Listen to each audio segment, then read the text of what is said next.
My dear students, dear friends, and dear brothers and sisters, once again I welcome to all of you in Dr. S. Chandra online classes for education. मेरे प्रिय विद्यार्थियों, प्यारे भाइयों बहनों, प्यारे साथियों, प्यारे मित्रों, मैं आप सभी लोगों का एक बार फिर से doctor Yash Chandra online classes for education में स्वागत करता हूं। आप सभी का हार्दिक स्वागत है, हार्दिक अभिनंदन है। डियर स्टूडेंट्स, आज की क्लास के पूर्व हम सभी लोगों ने 500 मल्टीपल चॉइस क्वेश्चंस का अभ्यास किया है जो कि रिलेटेड थे मानवाधिकार एवं कर्तव्य अर्थात ह्यूमन राइट्स एंड ड्यूटीज से। और उसी सीरीज में, उसी श्रृंखला में अन्य 20 महत्वपूर्ण बहुविकल्पी या वस्तुनिष्ठ प्रश्न या मल्टीपल चॉइस क्वेश्चंस का अभ्यास करेंगे हम सभी लोग आज की इस क्लास में, इस वीडियो में, जो कि रिलेटेड होंगे मानवाधिकार एवं कर्तव्य that is human rights and duties से।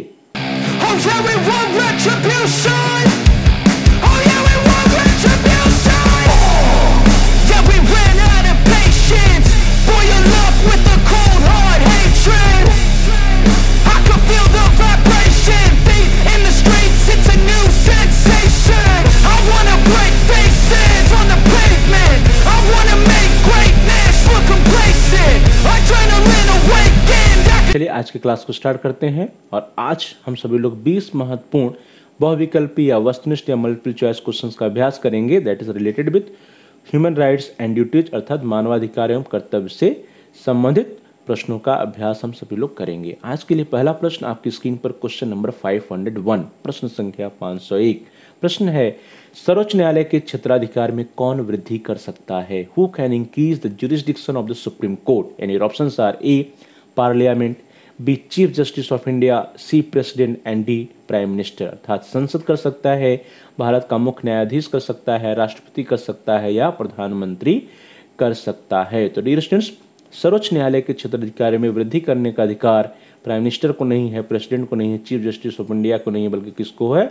पार्लियामेंट या संसद ही ऐसी संस्था है जो कि सर्वोच्च न्यायालय के क्षेत्राधिकार में वृद्धि कर सकती है। So only parliament can increase the jurisdiction of the supreme court, अर्थात केवल संसद ही सर्वोच्च न्यायालय के क्षेत्राधिकार में वृद्धि कर सकती है। So here the A option is the right option.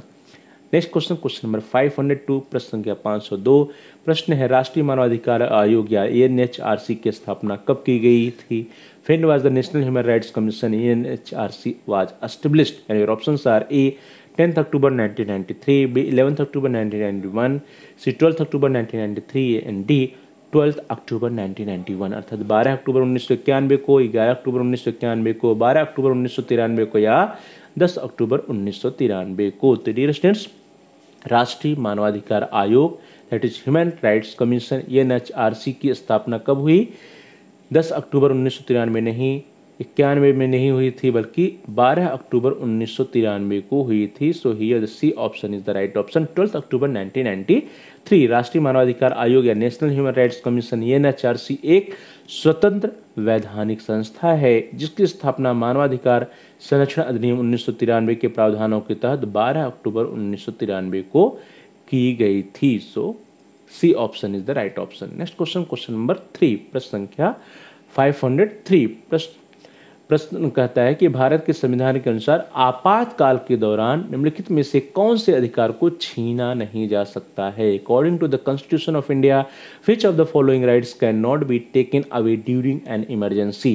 And your options are a भाषण का अधिकार, बी संचरण का अधिकार, सी प्राण का अधिकार एंड डी कहीं भी बस जाने का अधिकार। तो डियर स्टूडेंट्स, भारत के संविधान के अनुसार जो आपातकाल होगा या इमरजेंसी होगा, उस इमरजेंसी के दौरान किस अधिकार को नहीं छीना जा सकता है? तो भाषण के अधिकार को छीना जा सकता है, संचरण के अधिकार को छीना जा सकता है, कहीं भी निवास करने या बस जाने के अधिकार को छीना जा सकता है, लेकिन जो जीवन का अधिकार है या प्राण का अधिकार है इसको नहीं छीना जा सकता। So here the C option is the right option, right to life और प्राण का अधिकार। तो राष्ट्रीय आपातकाल के दौरान अनुच्छेद 20 के तहत अपराधों के लिए सजा के संबंध में संरक्षण और अनुच्छेद 21 दैट इज जीवन और व्यक्तिगत स्वतंत्रता के संरक्षण को निलंबित नहीं किया जा सकता है। तो अनुच्छेद 20 और अनुच्छेद 21 ये दो ऐसे अनुच्छेद हैं जिसके तहत जो है, जिनको जो है इमरजेंसी के दौरान भी या राष्ट्रीय आपात के दौरान भी उसको क्या कर नहीं सकते हैं, उसको हम छीन नहीं सकते, उसको छीना नहीं जा सकता है। और उसके अंतर्गत आता है जीवन एवं व्यक्तिगत स्वतंत्रता का संरक्षण या अधिकार और अपराधों के लिए सजा के संबंध में संरक्षण। अगला प्रश्न आपकी स्क्रीन पर क्वेश्चन नंबर 504, प्रश्न संख्या 504। प्रश्न है राष्ट्रीय मानवाधिकार आयोग का वर्तमान अध्यक्ष कौन है? Who is the present chairman of national human rights commission? And your options are A justice AS Anand, B justice CHL Dattu, C justice Arun Kumar Mishra and D justice KG Balakrishna. तो डियर स्टूडेंट्स, राष्ट्रीय मानवाधिकार आयोग के वर्तमान समय में, करंट टाइम में, प्रेजेंट टाइम में जो चेयरमैन है, जो अध्यक्ष है, कौन है? दत्तू जी नहीं है, बालकृष्ण नहीं है, आनंद नहीं, बल्कि that is justice Arun Kumar Mishra. Justice Arun Kumar Mishra ji जो है प्रेजेंट चेयरमैन है नेशनल ह्यूमन राइट्स कमीशन के। So here the C option is the right option. Shri न्यायमूर्ति अरुण कुमार मिश्रा जो है वो वर्तमान में राष्ट्रीय मानवाधिकार आयोग के अध्यक्ष हैं या वर्तमान अध्यक्ष हैं। Shri justice Arun Kumar Mishra is the present chairman of national human rights commission. Next question, question number 505, प्रश्न संख्या 505। प्रश्न है राष्ट्रीय मानवाधिकार आयोग का प्रथम अध्यक्ष कौन था या कौन थे? Who was the first chairman of the national human rights commission? बहुत ही महत्वपूर्ण प्रश्न है। Your options are A justice Ranganath Mishra, B justice AS Anand, C justice Shri M Venkatachaliah and D justice Shri JS Verma. तो डियर स्टूडेंट्स, राष्ट्रीय मानवाधिकार आयोग के प्रथम अध्यक्ष कौन थे? तो जस्टिस JS वर्मा नहीं, जस्टिस वेंकटचलैया नहीं, जस्टिस AS आनंद नहीं, बल्कि जस्टिस श्री रंगनाथ मिश्रा जो थे वे राष्ट्रीय मानवाधिकार आयोग के प्रथम अध्यक्ष थे। सो here the A option is the right option. न्यायमूर्ति जस्टिस श्री रंगनाथ मिश्रा जो है राष्ट्रीय मानवाधिकार आयोग के प्रथम अध्यक्ष थे। Justice Shri Ranganath Mishra was the first chairman of national human rights commission. Now the next question, question number 506, प्रश्न संख्या 506। प्रश्न है राष्ट्रीय मानवाधिकार आयोग का अध्यक्ष किसे बनाया जाता है? Who is appointed as the chairman of national human rights commission? Your options are A supreme court का कोई भी न्यायाधीश, बी किसी भी उच्च न्यायालय का सेवानिवृत्त मुख्य न्यायाधीस, सी राष्ट्रपति द्वारा नियुक्त कोई भी व्यक्ति, डी सुप्रीम कोर्ट का कोई सेवानिवृत्त मुख्य न्यायाधीश। तो डियर स्टूडेंट्स, राष्ट्रीय मानवाधिकार आयोग का अध्यक्ष किससे नियुक्त किया जा सकता है या किससे बनाया जाता है, किससे नियुक्त किया जाता है? Who is appointed as the chairman of national human rights commission, यह प्रश्न है। और आपके जो विकल्प है इसमें ए है सुप्रीम कोर्ट का कोई भी न्यायाधीश नहीं हो सकता, किसी भी उच्च न्यायालय का सेवानिवृत्त मुख्य न्यायाधीश यह भी नहीं हो सकता, राष्ट्रपति द्वारा नियुक्त कोई भी व्यक्ति यह भी नहीं हो सकता, बल्कि कौन हो सकता है? सुप्रीम कोर्ट का कोई सेवानिवृत्त मुख्य न्यायाधीश जो होता है उसी को नेशनल ह्यूमन राइट्स कमीशन का चेयरमैन बनाया जाता है। अर्थात राष्ट्रीय मानवाधिकार आयोग का अध्यक्ष जो होता है वो सुप्रीम कोर्ट का कोई भी सेवानिवृत्त मुख्य न्यायाधीश होता है। तो जो चेयरमैन होता है क्या होता है? सुप्रीम कोर्ट या जो हमारा उच्चतम न्यायालय है उसका जो रिटायर्ड चीफ जस्टिस होते हैं वह उन्हीं को है जो है चेयरमैन या राष्ट्रीय मानवाधिकार आयोग का अध्यक्ष नियुक्त किया जाता है। So here the D option is the right option. Supreme court का कोई सेवानिवृत्त मुख्य न्यायाधीश। राष्ट्रीय मानवाधिकार आयोग का अध्यक्ष सिर्फ भारत के सर्वोच्च न्यायालय के सेवानिवृत्त मुख्य न्यायाधीश को ही बनाया जाता है। तो भारत के सर्वोच्च न्यायालय दैट इज सुप्रीम कोर्ट कि जो रिटायर्ड चीफ जस्टिस होते हैं, मुख्य न्यायाधीश होते हैं, उन्हीं को राष्ट्रीय मानवाधिकार आयोग का अध्यक्ष नियुक्त किया जाता है, बनाया जाता है। अगला प्रश्न आपकी स्क्रीन पर क्वेश्चन नंबर 507, प्रश्न संख्या 507। प्रश्न है भारतीय संविधान का कौन सा अनुच्छेद न्यायिक पुनरावलोकन से संबंधित नहीं है? Which provision of Indian constitution is not related to the judicial review? And your options are A article 13, B article 32, C article 226 and C D article 368। अर्थात अनुच्छेद 13, अनुच्छेद 12, अनुच्छेद 226 और अनुच्छेद 368। तो डियर स्टूडेंट्स, भारतीय संविधान का कौन सा अनुच्छेद न्यायिक पुनरावलोकन या जिसको हम लोग कहते हैं जुडिशियल रिव्यू उससे संबंधित नहीं है? Which provision of Indian constitution is not related to the judicial review? तो आर्टिकल 13 की बात करें या अनुच्छेद 13 वह संबंधित है, आर्टिकल 32 भी रिलेटेड है और आर्टिकल 226 भी जुडिशियल रिव्यू से संबंधित है, लेकिन आर्टिकल 368 या अनुच्छेद 368 जो है वह जुडिशियल रिव्यू से संबंधित नहीं है। So here the D option is the right option.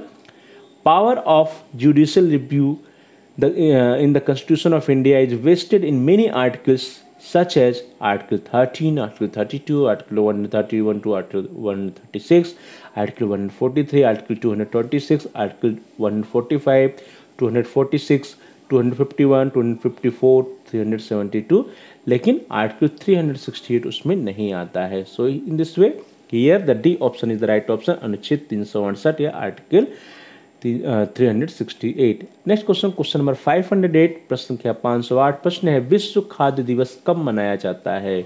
World food day is observe on और celebrated on. Your options are A 16 October, B 16 November, 16 December and D 16 January. अर्थात 16 अक्टूबर को या 16 नवंबर को या 16 दिसंबर को या 16 जनवरी को. तो डियर स्टूडेंट्स, विश्व खाद्य दिवस जो है वो कब मनाते हैं हम? दिसंबर नहीं, जनवरी नहीं, नवंबर नहीं, बल्कि 16 अक्टूबर या 16 अक्टूबर को वर्ल्ड फूड डे या विश्व खाद्य दिवस मनाया जाता है. So here the A option is the right option. 16 अक्टूबर या 16 अक्टूबर को विश्व खाद्य दिवस मनाया जाता है.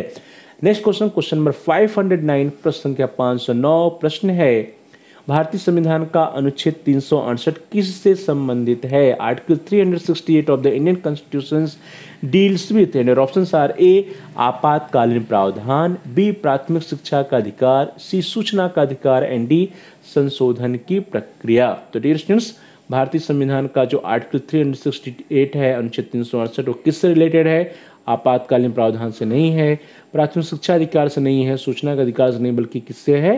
संविधान में जो संशोधन की प्रक्रिया है उससे संबंधित है, आर्टिकल 368 अनुच्छेद 368. So the D option is the right option. अनुच्छेद 368 निर्धारित प्रक्रिया के अनुसार किसी भी प्रावधान को जोड़ने, बदलने या निरस्त करने के माध्यम से संविधान में संशोधन करने का अधिकार देता है, जो सामान्य कानून की प्रक्रिया से अलग है. तो इस तरह से अनुच्छेद 368 या आर्टिकल 368 क्या है? अनुच्छेद जो हमारा संविधान है, कॉन्स्टिट्यूशन ऑफ इंडिया है, उसमें संशोधन से संबंधित है. अगला प्रश्न आपकी स्क्रीन पर क्वेश्चन नंबर 510, प्रश्न संख्या 510. प्रश्न है राष्ट्रीय मानवाधिकार आयोग अपना प्रतिवेदन कब प्रस्तुत करता है? When does the National Human Rights Commission present its report? And your options are A annually, B 6 monthly, C 3 monthly and D every month. वार्षिक, हर छमाही, हर तिमाही या प्रत्येक माह. तो डियर स्टूडेंट्स, राष्ट्रीय मानवाधिकार आयोग जो अपना रिपोर्ट प्रस्तुत करता है, प्रतिवेदन प्रस्तुत करता है, वह 3 मंथ में नहीं, 6 महीने में नहीं, हर महीने नहीं, बल्कि वह वार्षिक या एनुअली रिपोर्ट अपना प्रस्तुत करता है. So here the A option is the right option. Next question, question number 511, प्रश्न संख्या 511. प्रश्न है संयुक्त राष्ट्र के महासचिव का कार्यकाल होता है. The tenure of the secretary general of United Nations is. Your options are A 5 years, B 4 years, C 3 years and D 2 years. संयुक्त राष्ट्र के महासचिव का जो टेन्योर होता है, कार्यकाल होता है, वो कितने वर्ष का होता है? ये प्रश्न है. तो कितने वर्ष का होता है tenure of the secretary general of United Nations? 3 नहीं, 4 नहीं, 2 नहीं, बल्कि 5 years, 5 वर्ष का उनका कार्यकाल होता है, जो संयुक्त राष्ट्र के महासचिव होते हैं. So here the A option is the right option. 5 years, 5 वर्ष. संयुक्त राष्ट्र महासचिव की नियुक्ति सुरक्षा परिषद की संस्तुति पर महासभा के द्वारा 5 वर्ष के लिए की जाती है, और जो महासचिव चुने जाते हैं वे दोबारा भी चुने जा सकते हैं. तो 2 चीज़ क्लियर हुआ. एक तो संयुक्त राष्ट्र के महासचिव का जो कार्यकाल है वो 5 वर्ष का होता है. दूसरा क्या, वे दोबारा भी चुने जा सकते हैं? तो हाँ, वे दोबारा भी चुने जा सकते हैं. अगला प्रश्न, क्वेश्चन नंबर 512, प्रश्न संख्या 512. प्रश्न है संयुक्त राष्ट्र के महासचिव कौन है? मीन्स वर्तमान समय में, करंट टाइम में, who is the secretary general of United Nations? Your options are A Trygve Lie, B doctor Boutros Ghali, C Antonio Guterres and D Helen Clark. तो डियर स्टूडेंट्स, वर्तमान समय में, प्रेजेंट टाइम में, जो संयुक्त राष्ट्र के महासचिव हैं या secretary general of United Nations से वे कौन हैं? तो बुतरस घाली नहीं है, हेलन क्लार्क नहीं है, ट्रिग्वी ली नहीं, बल्कि कौन है? एंटोनियो गुटरेश हैं. So here the C option is the right option, Antonio Guterres. Antonio Guterres का दूसरा कार्यकाल जो है वह जनवरी 2022 से 31 दिसंबर 2026 तक का है और इसके पहले कार्यकाल जो उनका था वो 2017 से 2022 तक था। इसके पूर्व के प्रश्न में हमने देखा था कि क्या संयुक्त राष्ट्र के महासचिव दोबारा भी चुने जा सकते हैं, तो उनका दोबारा चुनाव हो सकता है। उसका एग्जाम्पल है यहाँ एंटोनियो गुटरेस, उनका पहला कार्यकाल 2017 से 2022 तक का था और उनको दोबारा चुना गया, जिसका कार्यकाल जनवरी 2022 से 31 दिसंबर 2026 तक है। और उनकी जो ड्यूरेशन है, जो टेन्योर है 17 से 22 5 साल है, 22 से लेकर के 22 23 24 25 26 तक जो 5 साल का होता है। तो संयुक्त राष्ट्र के महासचिव का कार्यकाल या टेन्योर 5 वर्ष का होता है और वे दोबारा भी चुने जा सकते हैं।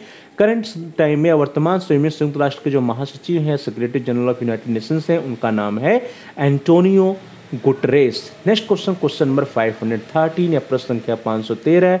प्रश्न है, किस वर्ष संयुक्त राष्ट्र महासभा ने शांति के लिए एकता की संकल्प को पारित किया था? In which year general assembly of United Nation passed uniting for peace resolution? And your options are A 1948, B 1949, C 1950 and D 1951। तो डियर स्टूडेंट्स, किस वर्ष संयुक्त राष्ट्र महासभा ने शांति के लिए एकता के संकल्प को पारित किया था?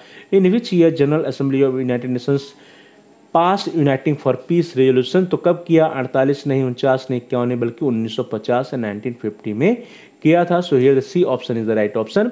On 3rd November 1950 the General Assembly adopted Resolution 377A 5th, which was given the title Uniting for Peace। तो यूनाइटिंग फॉर पीस या यूनाइटिंग फॉर पीस या शांति के लिए एकता का जो संकल्प था वो 1950 में संयुक्त राष्ट्र महासभा द्वारा पारित किया गया था।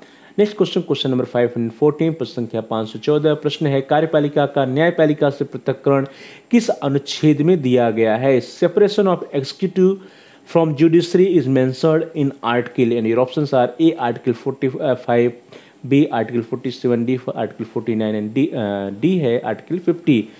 ए अनुच्छेद 45, बी अनुच्छेद 47, सी अनुच्छेद 49 एंड डी अनुच्छेद 50। तो कार्यपालिका का न्यायपालिका से पृथक्करण या separation of executive from judiciary is mentioned in article, not in article 45, not 47, not 49, but that is mentioned in article 50. So here the D option is the right option। कार्यपालिका का न्यायपालिका से पृथक्करण, इसका जो विवरण है वो अनुच्छेद 50 में है। तो अनुच्छेद 50 का संबंध है कार्यपालिका का न्यायपालिका से पृथक्करण से। So D option is the right option. Article 50 या अनुच्छेद 50 कार्यपालिका से न्यायपालिका के पृथक्करण को निर्धारित करता है। State shall take steps to separate the judiciary from the executive according to article 50। Now the next question number 515, प्रश्न संख्या 515। प्रश्न है, निम्न में से कौन सा कथन राष्ट्रीय मानवाधिकार आयोग के बारे में सही नहीं है? Which of the following statement is not true about the national human rights commission? And options are A, इसकी स्थापना 1993 में की गई थी, बी मानवाधिकार उल्लंघन के मामलों में आयोग को सजा देने का अधिकार नहीं है, सी इस आयोग के अध्यक्ष व सदस्यों की नियुक्ति राष्ट्रपति के द्वारा की जाती है, डी आयोग अपनी वार्षिक रिपोर्ट केंद्र सरकार और राज्य सरकारों को भेजता है। तो डियर स्टूडेंट्स, ये जितने 4 स्टेटमेंट दिए गए हैं, इन 4 स्टेटमेंट में से कौन सा स्टेटमेंट ट्रू नहीं है, सत्य नहीं है about the human rights commission है राष्ट्रीय मानवाधिकार आयोग के संबंध में? तो पहला स्टेटमेंट है, इसकी स्थापना 1993 में की गई थी, सही है। बी है, मानवाधिकार उल्लंघन के मामलों में आयोग को सजा देने का अधिकार नहीं है, ये भी सही है। डी है, आयोग अपनी वार्षिक रिपोर्ट केंद्र सरकार और राज्य सरकारों को भेजता है, ये भी सही है। लेकिन जो सी है, इस आयोग के अध्यक्ष और सदस्यों की नियुक्ति राष्ट्रपति के द्वारा की जाती है, यही गलत है। So here the C option is the right option. Dear students, राष्ट्रीय मानवाधिकार आयोग के अध्यक्ष और सदस्यों की जो नियुक्ति होती है वह केवल राष्ट्रपति द्वारा नहीं की जाती है, बल्कि उसके लिए एक 6 सदस्यीय समिति होती है। उस 6 सदस्यीय समिति के द्वारा जो है राष्ट्रीय मानवाधिकार आयोग के सदस्यों की या उसके अध्यक्ष की नियुक्ति की जाती है। So C option is the right option. Next question number 516, प्रश्न संख्या 516। प्रश्न है, किस वर्ष को अंतरराष्ट्रीय जल सहयोग वर्ष के रूप में मनाया गया? Which year was celebrated as International Years of Water Cooperation? And your options are A 2012, B 2013, C 14 and D 15। तो डियर स्टूडेंट्स, 2012, 2013, 2014 या 2015 में से किस वर्ष को अंतर्राष्ट्रीय जल सहयोग के वर्ष के रूप में मनाया गया था? तो कब मनाया गया था? 12 नहीं, 14 नहीं, 15 नहीं, बल्कि 2013 या वर्ष 2013 को अंतर्राष्ट्रीय जल सहयोग वर्ष के रूप में मनाया गया था। So B option is the right option. On 11 February 2011 the United Nations General Assembly in its resolution 16.5 by 154 decided to proclaim 2013 as International Year of Water Cooperation। तो international year of water cooperation 2013 या 2013 को अंतर्राष्ट्रीय जल सहयोग वर्ष के रूप में मनाया गया था। नेक्स्ट क्वेश्चन, क्वेश्चन नंबर 517, प्रश्न संख्या 517। प्रश्न है, राष्ट्रीय मानवाधिकार आयोग के अध्यक्ष का कार्यकाल कितने समय का होता है?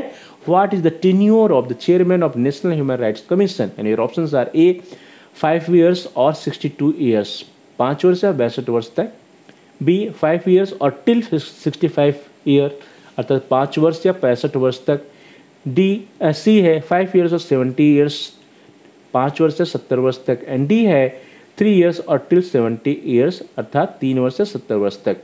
इस ऑप्शंस का मतलब क्या है कि उनका जो ड्यूरेशन होता है राष्ट्रीय मानवाधिकार आयोग के अध्यक्ष का कार्यकाल 5 वर्ष है, उनकी उम्र जब तक 62 वर्ष न हो जाए तब तक, बी है 5 वर्ष उनकी उम्र जब तक 65 वर्ष न हो जाए तब तक, सी है 5 वर्ष या उनकी उम्र जब तक 70 वर्ष न हो जाए तब तक, और डी है 3 वर्ष या उनकी उम्र जब तक 70 वर्ष न हो जाए तब तक, इनमें से जो भी पहले हो। तो डियर स्टूडेंट्स, जो राष्ट्रीय मानवाधिकार आयोग के अध्यक्ष हैं उनका कार्यकाल पहले 5 वर्ष या उनकी उम्र 70 वर्ष तक होने तक होती थी, लेकिन अब उसमें संशोधन हो गया और वर्तमान समय में उसका जो कार्यकाल है वह 3 साल या उनकी उम्र 70 वर्ष तक होने तक की है। So here the D option is the right option. 3 years और 70 years अंटिल 70 years एज तक, या 3 वर्ष या 70 वर्ष की उम्र तक। सो here the D option is the right option. NHRC तथा एसएचआरसी के अध्यक्ष का कार्यकाल 5 वर्ष अथवा 70 वर्ष की आयु जो भी पहले पूर्ण की होती थी, परंतु संशोधन के बाद अब इस कार्यकाल को घटाकर 3 वर्ष कर दिया गया है।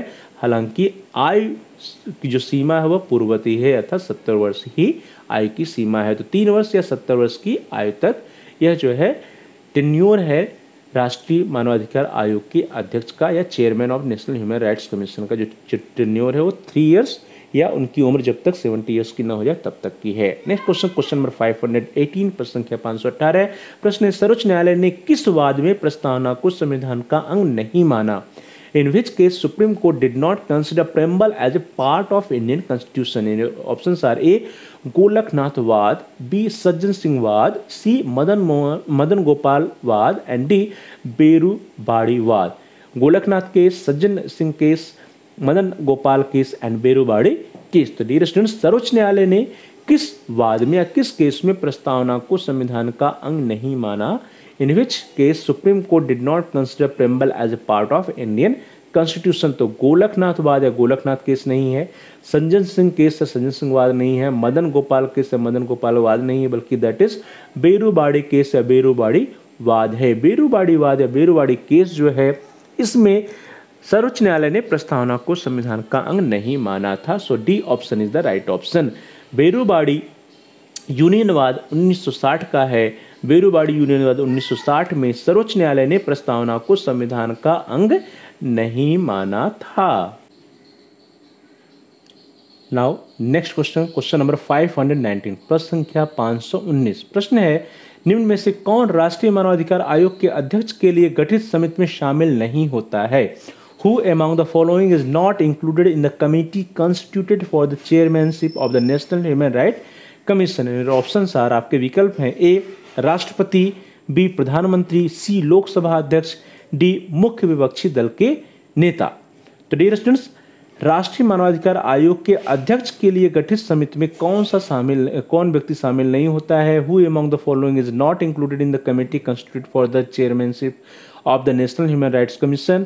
तो कौन नहीं शामिल होता है? मुख्य विपक्षी दल के नेता शामिल होते हैं, प्रधानमंत्री शामिल होते हैं, लोकसभा अध्यक्ष शामिल होते हैं, लेकिन राष्ट्रपति जो होते हैं वे नहीं शामिल होते हैं। So here the A option is the right option. जो ए ऑप्शन है वो आपका सही उत्तर है।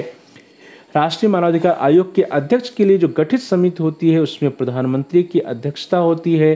प्रधानमंत्री की अध्यक्षता में जो समिति गठित होती है उसमें लोकसभा अध्यक्ष, गृह मंत्री, मुख्य विपक्षी दल के नेता, राज्यसभा उपसभापति शामिल होते हैं। तो इस तरह से राष्ट्रीय मानवाधिकार आयोग के अध्यक्ष के लिए जो गठित समिति होती है उसमें उसके पार्ट राष्ट्रपति नहीं होते हैं लेकिन प्रधानमंत्री होते हैं, लोकसभा अध्यक्ष होते हैं, मुख्य विपक्षी दल के नेता भी होते हैं। और यह जो समिति गठित की जाती है उसकी अध्यक्षता जो है वो प्रधानमंत्री जी करते हैं और उसमें लोकसभा अध्यक्ष, गृह मंत्री, मुख्य विपक्षी दल के नेता, राज्यसभा उपसभापति सम्मिलित होते हैं। अगला प्रश्न आपकी स्क्रीन पर क्वेश्चन नंबर 520 प्रश्न संख्या 520 प्रश्न है मानवाधिकारों की सार्वभौम घोषणा 1948 का कौन सा अनुच्छेद सार्वजनिक मताधिकार से संबंधित है? Which article of the Universal Declaration of Human Rights 1948 is related to universal suffrage? And your options are A article 19, B article 20, C article 21 and D article 22 अर्थात अनुच्छेद 19, अनुच्छेद 20, अनुच्छेद 21 और अनुच्छेद 22। तो मानवाधिकारों की सार्वभौमिक घोषणा 1948 का कौन सा अनुच्छेद सार्वजनिक मताधिकार से संबंधित है? Which article of the Universal Declaration of Human Rights 1948 is related to universal suffrage? तो कौन है? 19 नहीं है, 20 नहीं, 22 नहीं, बल्कि आर्टिकल 21 या अनुच्छेद 21 जो है वह राष्ट्रीय वह जो है सार्वजनिक मताधिकार से संबंधित है। So here the C option is the right option. मानवाधिकारों की सार्वभौमिक घोषणा 1948 का अनुच्छेद 21 सार्वजनिक मताधिकार से संबंधित है। Article 21 of the Universal Declaration of Human Rights 1948 is related to universal suffrage. In this way dear students, हम सभी लोगों ने आज की क्लास में इस वीडियो में 20 महत्वपूर्ण मल्टीपल चॉइस क्वेश्चंस का अभ्यास किया जो रिलेटेड थे ह्यूमन राइट्स एंड ड्यूटीज अर्थात मानवाधिकार और कर्तव्य से। अगली क्लास में, अगली कक्षा में हम सभी लोग अन्य 20 महत्वपूर्ण मल्टीपल चॉइस क्वेश्चंस के साथ शीघ्र ही मिलेंगे। तब तक के लिए आप सभी का बहुत बहुत धन्यवाद। Thanks for watching. Thanks to all of you. Please like, share and comment on the video. Dear students, आप इस वीडियो को लाइक कीजिए और इस वीडियो को अधिक से अधिक अपने फ्रेंड सर्किल में शेयर कीजिए जिससे कि वे भी इस वीडियो का लाभ उठा सके, उनका भी अध्ययन कार्य सुचारू रूप से आगे बढ़ सके। और साथ ही साथ आप इस वीडियो पर कमेंट्स भी कर सकते हैं। कमेंट्स के द्वारा यदि आपका कोई बहुमूल्य सुझाव है या कोई प्रश्न है या कोई समस्या है तो आप हम तक पहुंचाइए। हम आपके प्रश्नों का उत्तर देने का प्रयास करेंगे, आपकी समस्याओं का समाधान करने का प्रयास करेंगे और साथ साथ जो भी आपके बहुमूल्य सुझाव होंगे, वैल्यूएबल सजेशंस होंगे, उन सुझावों पर हम उसका अनुपालन भी करने का प्रयास करेंगे। So please like, share and comment on the video. Also subscribe the channel. Dear students, आप सभी लोगों में से, प्रिय विद्यार्थियों में से जिन लोगों ने अभी तक चैनल को सब्सक्राइब नहीं किया है, कृपया आप चैनल को सब्सक्राइब कर लीजिए जिससे कि आप अपने कोर्स से रिलेटेड सभी एजुकेशनल वीडियोज को आसानी से प्लेलिस्ट में जाकर के सर्च कर पाएँ, देख पाएँ, ढूंढ पाएँ। इसके लिए जरूरी है कि आप चैनल को सब्सक्राइब कीजिए और साथ ही साथ जहाँ पर सब्सक्राइब लिखा है उसके बगल में एक बेल का आइकन है, उसको प्रेस कीजिए। उसको दबाने पर कुछ ऑप्शंस आते हैं, उसमें से आप ऑल के ऑप्शन को सिलेक्ट कर लीजिए। इससे यह होगा कि आपके कोर्स से रिलेटेड जितने भी नए एजुकेशनल वीडियोज आएंगी उसकी नोटिफिकेशन, उसकी सूचना आपको समय से मिल जाएगी और आपका कोई भी वीडियो मिस नहीं होगा। The dear students, please like, share and comment on the video. Also subscribe the channel and press the bell icon all. आप सभी का बहुत बहुत धन्यवाद।